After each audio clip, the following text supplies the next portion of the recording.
Halo teman-teman, di tutorial kali ini kita akan belajar tentang Django model. Di tutorial pertama dari Django ORM, kita akan mempelajari cara membuat table di Django Framework.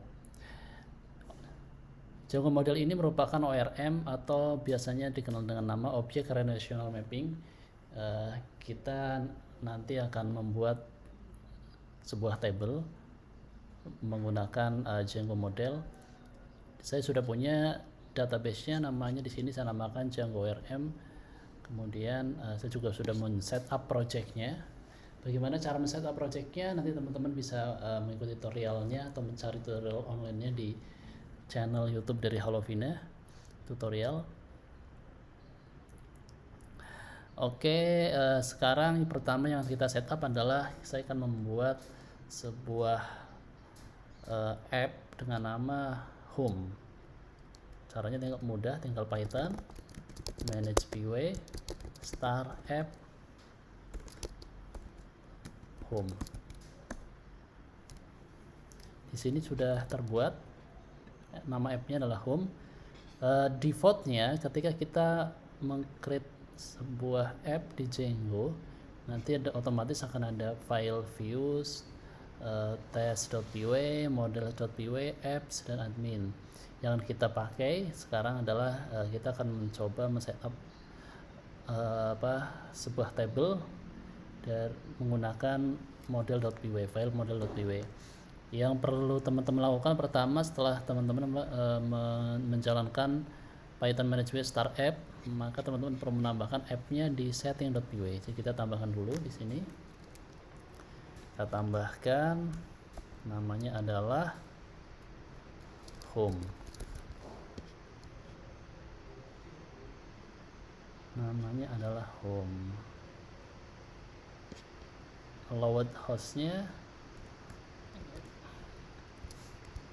kemudian saya akan coba jalankan Python manage pw run server. Oke, berjalan. Dan terkait dengan koneksi database, teman-teman bisa melakukan konfigurasinya seperti ini. Jadi database default engine-nya Django DB Backend MySQL, name-nya name ini nama database-nya, user ini adalah nama user dari database kita, kemudian password adalah password dari database kita, kemudian hostnya localhost. Kalau misalnya teman-teman menggunakan VPS, bisa hostnya itu alamat IP, kemudian portnya 3306 adalah port default dari MySQL. Kalau kita lihat di bagian sini, pertama ketika kita men-setup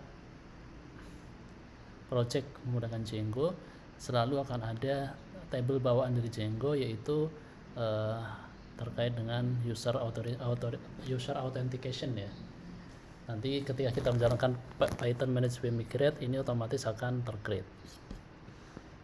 Jangan lupa kalau kita ingin menggunakan MySQL sebagai database, teman-teman perlu menginstal library-nya MySQL Client. Pipfreeze ini untuk ini ya, untuk melihat library apa aja yang sudah kita install di environment project kita. Jadi bisa kita lihat di sini saya menggunakan MySQL Client. Kemudian untuk menyimpan library ini, kumpulan library ini dalam file, teman-teman bisa menggunakan pip trace requirement .txt. Dia nanti akan tercreate di sini, bisa dilihat di sini. Oke, di tutorial ini saya tidak mengajarkan cara untuk gimana caranya bikin aplikasi, tapi saya lebih akan mengajarkan cara menggunakan atau memaksimalkan Django ORM. Oke, kita sekarang akan membuat sebuah table. Saya akan bikin nama tabelnya adalah loan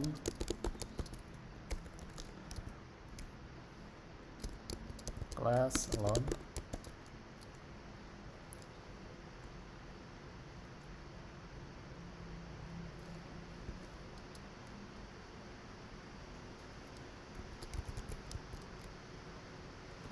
model.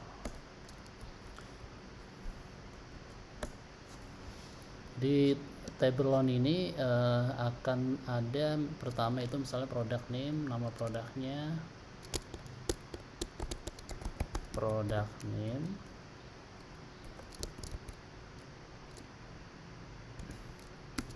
model tipenya adalah variabel karakter, jadi model dot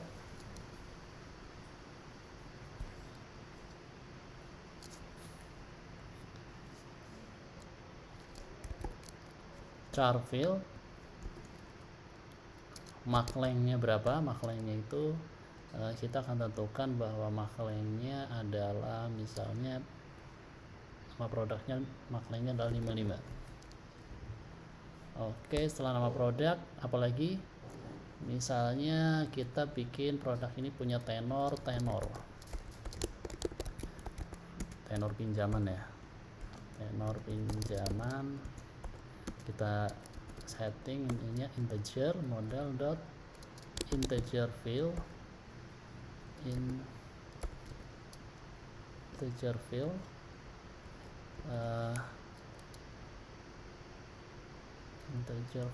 model dot integer field,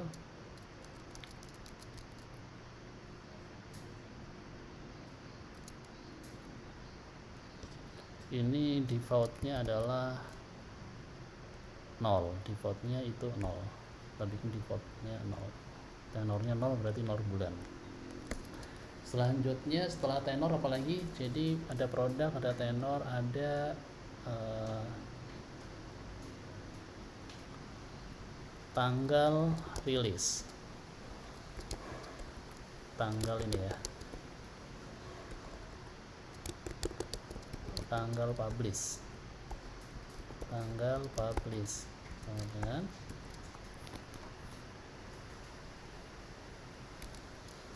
model dot date time field. Saya bikin ini ya, saya bikin blank true. Kalau blank true berarti dia ketika input tuh nggak jadi mandatory untuk disimpan. Blank true, terus blank true, null true. Ini selanjutnya saya juga perlu membuat created date dan updated date ya. Jadi saya bikin misalnya created, ini huruf kecil aja ya,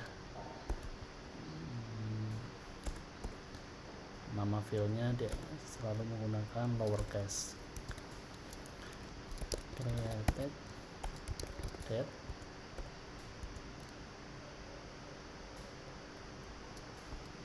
ini sama,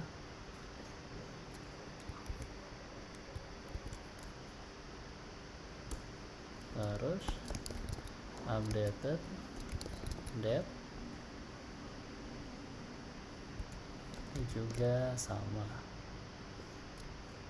defaultnya dia akan kosong. Tetapi bagaimana caranya jika kita ingin supaya created date dan updated date-nya ini otomatis. Jadi begitu ada nyimpen data atau apapun itu dia otomatis create. Misalnya kita nyimpen data berarti kan yang pertama itu create, otomatis nanti date time-nya akan create. Yang kedua misalnya kita ngupdate data, jadi nanti ketika update data harusnya otomatis juga updated date-nya ini tercreate juga. Berarti kita bisa bikin sini dev save, begitu ada ada proses penyimpanan data otomatis nanti ini akan tereksekusi. Save,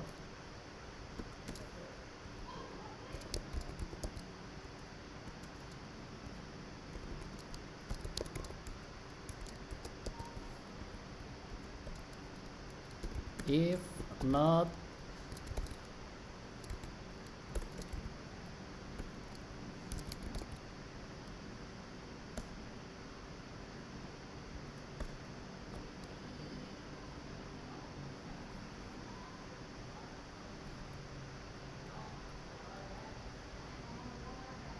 Berarti kita perlu membuat automation ya. Jadi misalnya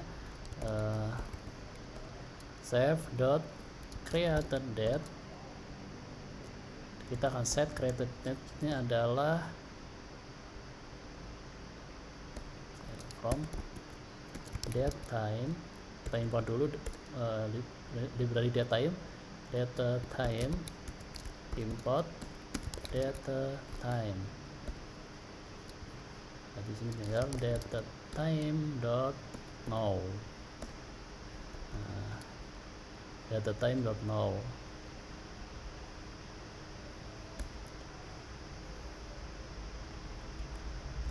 Kemudian yang kedua save dot update date,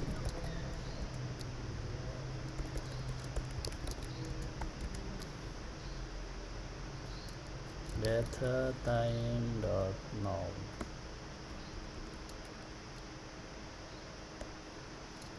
Tinggal bikin super.save.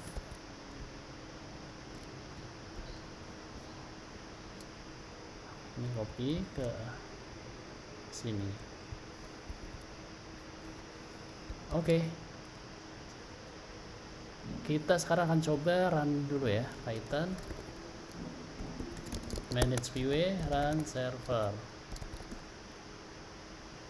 Ya, di sini ada perintah migrate, jadi kita perlu untuk bisa mengoverride itu maksudnya mengcreate agar loan ini bisa menjadi table, maka teman-teman perlu menjalankan perintah Python manage view make migration. Nah, kita bisa melihat di sini di file migration sudah terbentuk perintah untuk mengeksekusi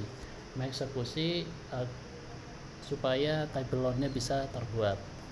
Jadi tinggal Python manage view migrate ya, itu ada perintahnya nih. Python manage view migrate. Kita cek dulu, di sini belum ada nama tabelnya. Ketika jalankan migrate harusnya di sini ada nama tabelnya. Teman-teman perlu perhatikan bahwa defaultnya dari Django nama tabelnya kalau tidak di set maka dia akan mengikuti home, ini adalah nama app, terus underscore loan seperti ini, migrate Python manage view migrate ya. Oke, sukses. Nanti di sini akan terlihat ada table dari bawaannya si framework Django, dan ada juga table loan yang tadi kita define. Kita refresh dulu. Nah, ini table yang kita bikin namanya adalah loan. Jadi ada home loan. Kenapa di sini home loan? Karena kita tidak mendefine table name-nya. Oke, nanti di tutorial selanjutnya kita akan mencoba mendefine table name-nya.